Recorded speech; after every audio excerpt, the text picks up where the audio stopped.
BP Inday Sara at Senator Amy pinagkaguluhan sa Doha, Qatar, May 27, 2025. O, di ba? Build up, di ba? Grabe yung build up. Ay, kala ko pinagkaguluhan. Bakit parang ha? Ba't ang konti ng tao? Yan lang yun? Sa mall. Wow! Iba talaga ang karisma ni Bibi Sara. Maraming salamat, Qatar. Oh, yan. Wala bang drone shot? Wala bang drone shot dyan? Baka naman may drone shot kayo dyan.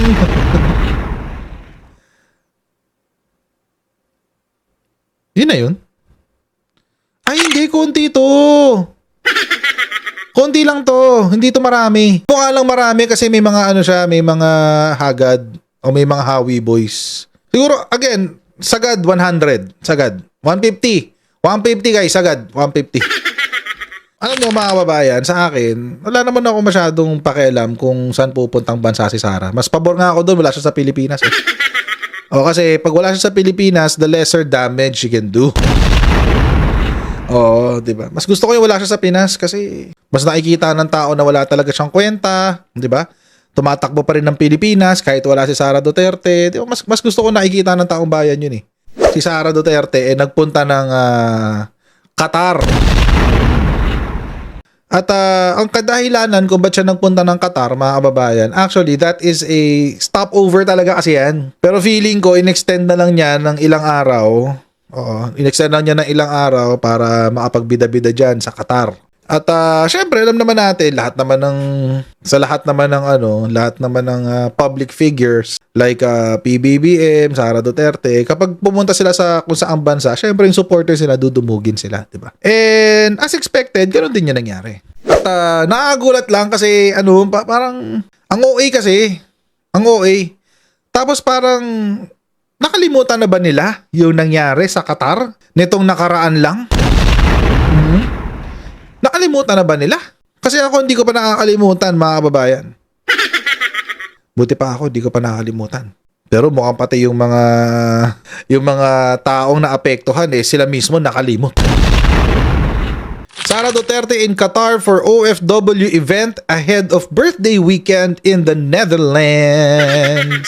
Yeah. Vice President Sara Duterte was in Qatar on Tuesday to attend a series of events with OFWs before heading to the Netherlands to celebrate her birthday with her father, former President Rodrigo Duterte, who is currently detained there. Okay. So, May 27, nandoon siya. May 30, nasa The Hague na siya. So, malamang 29 siya aalis ng Qatar. Duterte attended the Thanksgiving Mass at Our Lady of Rosary Church in Doha. On Tuesday, she is set to meet OFWs later in the day. Oh, yan. Hindi ko siya nag-iisa, by the way, dito sa kanyang biyahe na ito. Kasama ho niya ang walang kwentang kapatid ng Pangulo. Ayan, kasama sila. Ang pa-plastic nyo. Alam niyo mga kababayan kung bakit may ganyan ngayon drama. Si Amy, mga kababayan, pinoprotektahan niya yung kanyang posisyon. Hindi sa pagkasenador. Kasi alam niyo mga kababayan, may usapan kasi sila. Sa 2028, tatakbong presidente si Sara. Tapos, ang magiging vice-presidente niya ay si Amy Marcos. So you can consider this, mga kababayan, as an early campaign. At alam nyo, mga kababayan, hindi pa man nagiinit ang puwet ni PBBM sa Malacanang, yan na ho ang plano ng dalawang to. At wag ho itong kokontrahin, wag hong sasabihin na mali ito. Kasi, kaya ho inorganize ni Amy Marcos yung mga vloggers nung nakaraan, naalala nyo? Noong 2022, ilang beses kaming inimbita ni Amy Marcos sa kanilang bahay sa San Juan para kunin ang loob ng mga vloggers. Kasi, ang plano nga daw, ang kwento sa amin, nung kanyang mga tao-tao doon, ay si Amy Marcos ang magiging vice president ni Sara Duterte. Ako po ay naimbitahan kasama ng ating, hindi ko masabing vice-presidente, guys. Dito sa Qatar para sa isang mahalagang pagsasama-sama ng ating mga kababayan. Napakasaya ko ring nakasamang muli ang nanay ni Inday, si Ma'am Elizabeth Sieberman. Ayan o, kakasama sila dyan. At mga kababayan, syempre, hindi ho palalampasin itong araw na ito na hindi binibuild up yan, mga kababayan. Syempre, kailangan merong build up dyan na magaganap. BP Inday Sara at Senator Amy pinagkaguluhan sa Doha, Qatar, May 27, 2025. O, di ba? Build up, di ba? Grabe yung build up. Ay, kala ko pinagkaguluhan. Bakit parang... Ha? Ba't ang konti ng tao? Yan lang yun? Akala ko pinagkaguluhan. Wait. Siguro, more or less, this is 100 people. More or less. 150 sagad. Konti lang to. Hindi to marami. Ang baba na pala ng standard ng pinagkaguluhan ngayon. Tara mo siya. Ito isa. Ayan. Ito sa mall. Oo. Sa mall. Wow! Iba talaga ang charisma ni Bibi Sara. Maraming salamat, Qatar.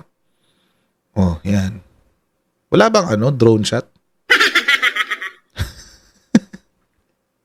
Wala bang drone shot dyan? Baka naman may drone shot kayo dyan.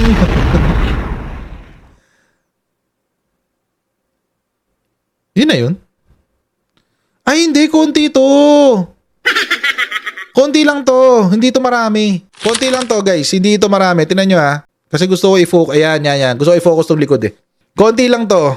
Kasi, tingnan nyo yung paligid sa likod. Parang natapos na yung crowd dito sa dito sa camera na to. Ayan. Parang natapos na dito. Ayan, wala nang sumusunod after niya, eh. Konti lang to. Hindi to marami.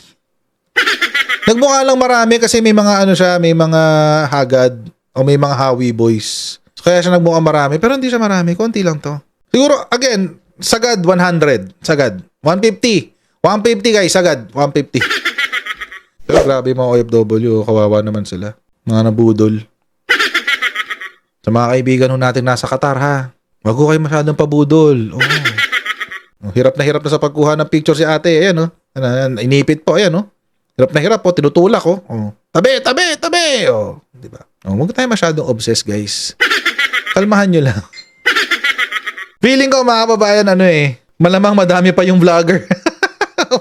malamang puro vlogger pa yan. Content. Konti lang. Hindi naman dumog. Kayo naman, okay naman kayo. Grabe naman sila. Si SMNI din, ganun Baka nga mga SMNI people pa to, Diba? Diba mga alaga ni SMNI lang? Ganun, mga pastoral, ganyan. Konti lang Ito lang siya, Ayan, ito na yun.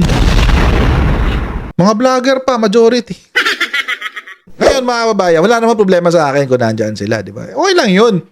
Idol nyo yan, Ang tanong ko, mga kababayan, simple-simple lang naman. Si Sara Duterte ba, naayos na niya yung atraso niya sa ibang mga OFWs dyan sa Qatar? Bakit? Ba't ko nasabi yan? Kasi mga kababayan, kung nakalimutan nyo na, merong 17 Pilipino ang inaresto sa Qatar noong March 29, 2025. Bakit sila inaresto? Allegedly participating in an unauthorized political demonstration. Nung tinatanong siya kung bakit hindi pa siya umuwi ng Pilipinas, ang sagot niya, nandun daw siya sa dahig para protektahan ang karapatan ng isang Pilipino na nakadetain. At yun daw ang kasama daw yun sa mandato ng Office of the Vice President. Kaso mo mga kababayan, nung nakulong si Rodrigo Duterte, meron ding 17 Pilipino ang inaresto sa Qatar. At mga kababayan, wala ho tayong narinig sa bibig ni Sara Duterte tungkol dito sa 17 na to.